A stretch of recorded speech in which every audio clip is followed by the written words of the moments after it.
If you want to go with the flow, live in the moment, wind in your hair kind of life, you need a forward-thinking, prepared for anything kind of plan. Like the Audi Freeway Plan Extension. It extends your Audi's maintenance plan by an extra 2 years or up to 200,000 kilometers. And with free roadside assistance, living in the moment has never gone more according to plan. Visit your nearest Audi dealer today. T's and C's apply. Audi, Vorsprung durch Technik. Azanya Mosaga on 702. It's now 21 minutes to 2 o'clock. So do you shop on Instagram? World Anti-Counterfeit Day is on the 6th of June, so just 2 days away.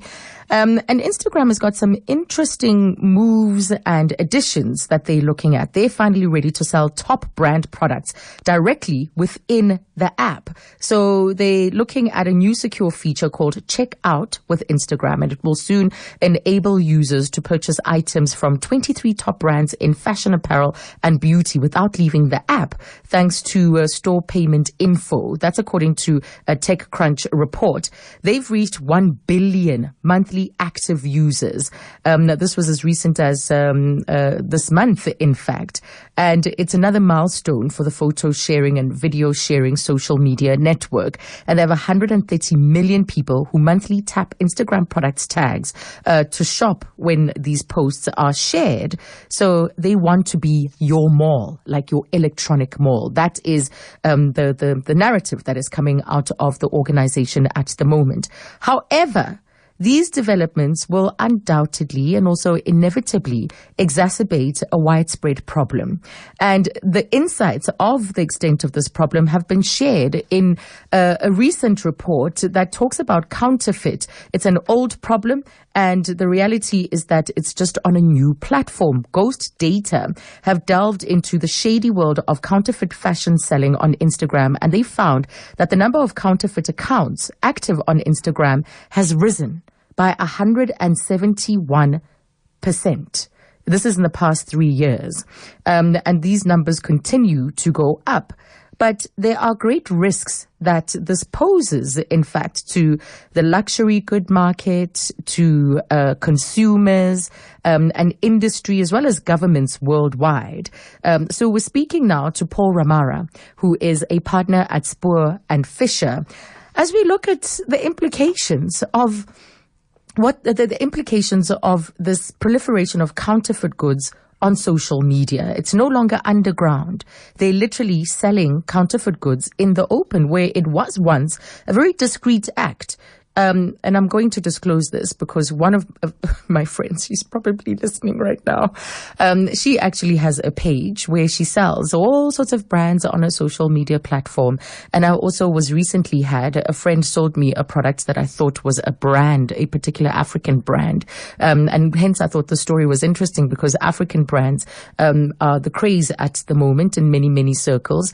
And they also need to protect their intellectual property. And she sold me a counterfeit that I thought was the real deal. And the brand was like, is this one of ours? And I thought, I'm not sure, only to find that it wasn't.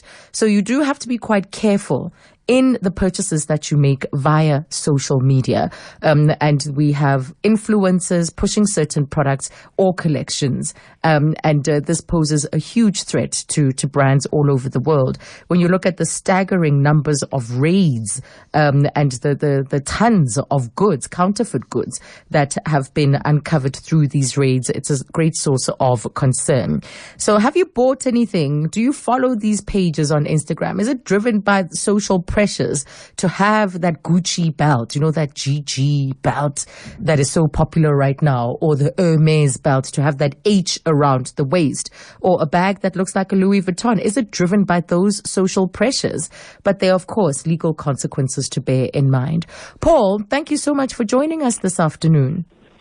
Yes, afternoon to you and the listeners, Azonia. Are you on Instagram? No. I wanted to get your experience and what your thoughts are. Well, you scroll down your timeline and you see all of these products. But do you think some people feel that there isn't this isn't a great source of concern? Like, who cares whether it's real or not? Why should we be concerned? We have to be. Counterfeiting has got far-reaching implication for us. If you look at counterfeiting, almost anything can be counterfeited, starting from clothing, as everyone knows, but also with regard to medicine. According to the World Health Organization, 100,000 of deaths each year are linked to counterfeiting. So it is a very, very big problem. Unfortunately, when people think about counterfeiting, they limit themselves to just the clothing brands. It's far wider than that. Yes, I was looking at the value of this industry. They say the counterfeit industry on and offline nets a global $1.2 trillion every year. So those that are in this marketplace, clearly it is lucrative for them.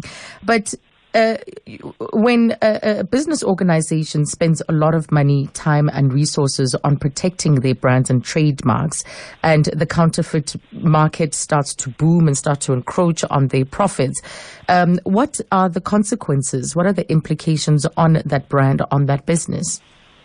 Well, firstly, if you look at before we even get to the brand, if you look at the fiscus, our economy can be affected because the counterfeiters do not pay the necessary taxes. They always underdeclare the value of their goods. Often, as it is the nature of this business, it's very clandestine. Sometimes they always, when they declare the goods to customs, they will never upfront declare that they have actually imported counterfeit goods. They will just use a normal description of general goods. The second thing is, when it comes to the brand itself, there can be a brand damage because when you have bought a Gucci product and it is counterfeit, you would more often blame Gucci itself for having sold you goods that are counterfeit. So they can obviously be brand damage. But the other thing, Azania, is there is absolutely no way the genuine sellers of goods can compete with the prices offered by counterfeiters. It's always cheap, and the quality of the product is always low, so they don't care. They're just leveraging on the success of a successful brand. Yes, yes. You know, the report is interesting in the sense that they say that it is an old problem, only new tools or new platforms that it takes place on. And when it comes to social media and Instagram in particular, they say that it has helped the once underground economy break into the mainstream, and therefore in some ways kind of legitimizing it. So how do you even start looking for culprits in the obscurity of the web? Yeah, so Azania, I mean, you are quite correct. Social media platforms, including Instagram and Facebook, have presented challenges. You know, these guys hide their identities because it's so easy to do that. It's also possible to open many social media accounts across different social networks and sell there. So the way we go about it is to firstly conduct some investigation, if that's the client that the option that the client chooses.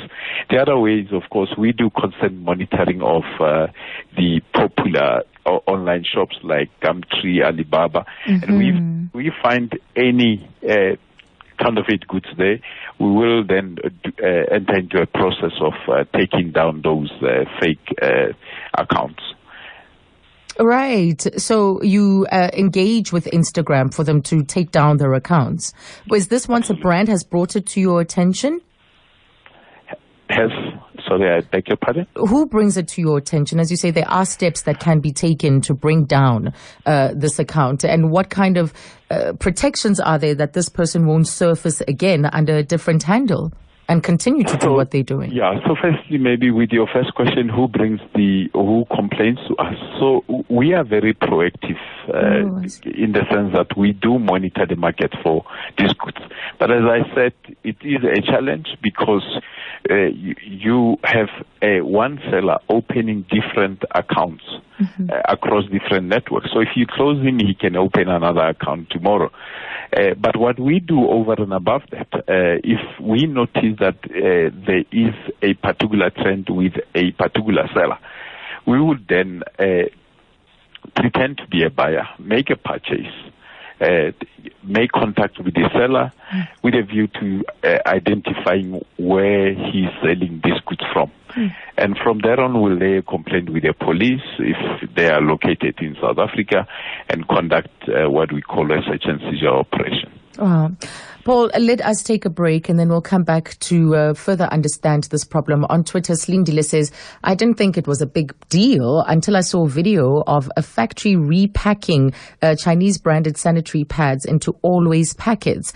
I imagined the health risks. I also own a baby clothing brand and I'd hate to have it counterfeited. So I no longer buy such. And Instagram is the worst. I think it shouldn't have to take you being the victim for us to appreciate the level of this problem. I mean, I was horrified to know that what I was sold, in fact, as well, was not a true, the real, authentic item from this particular brand. So we'll take your calls as well. What have you observed as far as the counterfeit market is concerned and how it is now become so mainstream on social media? What are these platforms that you've come across? Is it happening a lot on Facebook?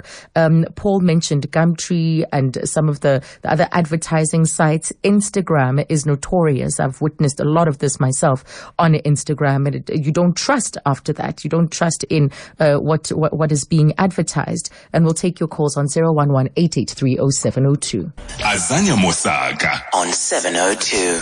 The 6th of June is World Anti-Counterfeit Day, and nowadays social media has allowed sellers to no longer be hidden in some faraway place or confined in rough neighborhood markets. They actually operate in the open, posting a wide range of ads and images on social media and openly selling their goods worldwide. Lesego, you've been listening in. What comes to mind when you think of the extent of counterfeiting? Lesego? Hi, Ada. Yes. Yes. The issue is, these guys have always been there. They've been selling clothes off the back of their boots for the longest period. What social media has done is that it just made it a lot sexier and brought it to the fore. Now, people that other point is that people know that these are counterfeit, because if you really know that you're going to buy a pair of sneakers that costs $13,000 for $1,000, clearly there's something wrong with that. People just have this thing that I cannot afford it. Someone is selling it, and I would look nice on social media once I've posted the picture and I've bought it here. So social media also is to be blamed, because it's made it a lot sexier and it's made it a lot more easier to access. Whereby in the past, you would have to know someone that drives around selling these clothes, and they would go into other spaces. Yeah, you're right there. It was a much more discreet exercise. Lesego, thank you so much for your call. So, Paul, when we look at the fact that this is an opportunistic crime, it's often linked to organized crime.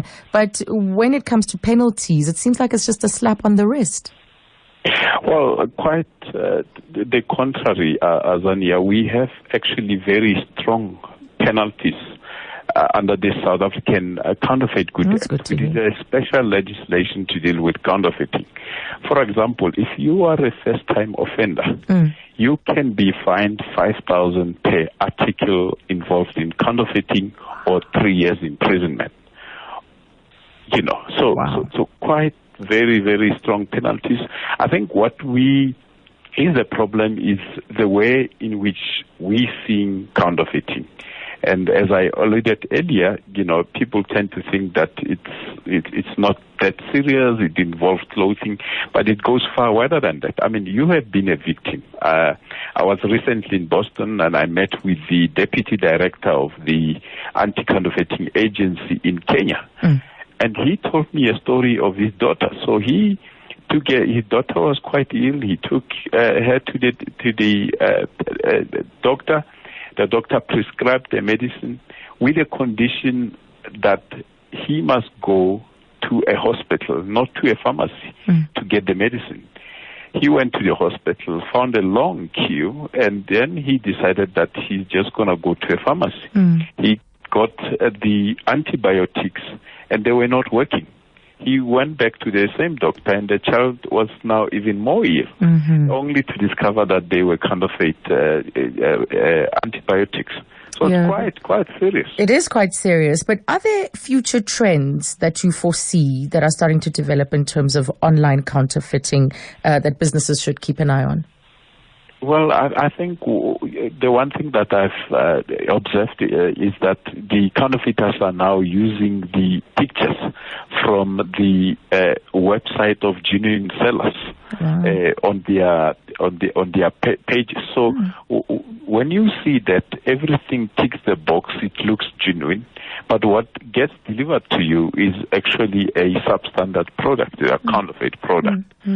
So the price, of course, we are all used to noticing that the price is usually cheaper, but sometimes they sell the counterfeit goods for the same price as the genuine goods because they don't want the consumers to know that it's actually counterfeit. Right, sure. We have to be so careful. Thank you so much, Paul. Thank you for your insights. No problem. Thank you. And I think it's one of those things that is just an ethical decision. It's a moral decision that you take, regardless of what people may say or what is dangled in front of you.